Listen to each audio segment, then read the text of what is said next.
আজ চলে গেছিলাম পিকনিক করতে। তোমরা ভাবতেই পারবে এই গরমকালে কিসের পিকনিক।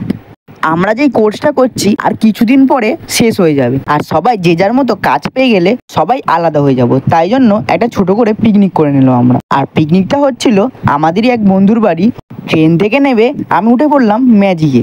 বড় কাছারিটা পার হতে আর ভালো লাগছিল না, কারণ আমি একা একা যাচ্ছিলাম তো বোরিং লাগছে। তারপর যখন এদের সঙ্গে দেখা হলো আমার মনটা খুশি হয়ে গেল।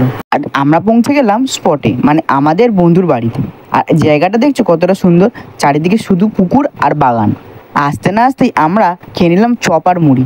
তারপর শুরু হয়ে গেল আমাদের রান্না বান্না, যে যার মতো কাজ করতেও শুরু করে দিল। আজ আমাদের মেনু ছিল চিকেন বিরিয়ানি। তারপর শুরু হলো আমাদের ট্রুথ অ্যান্ড ডেয়ার খেলা। আর ডেয়ারে পড়েছিল অপূর্বদার ডান্স করতে হবে। আমাদের রান্না শেষ হতে আমরা খেতে বসে পড়েছিলাম। আর যেই বন্ধুটার বাড়ি গেছিলাম সেই বন্ধুটার মামি যদি না আমাদের হেল্প করতো তাহলে হয়তো আমরা আজকে খেতেও পারতাম না, কারণ আমাদের মধ্যে কেউ রান্না জানে না ভাই। আর বিরিয়ানিটা সত্যি কথা বলতে খুব সুন্দর হয়েছিল।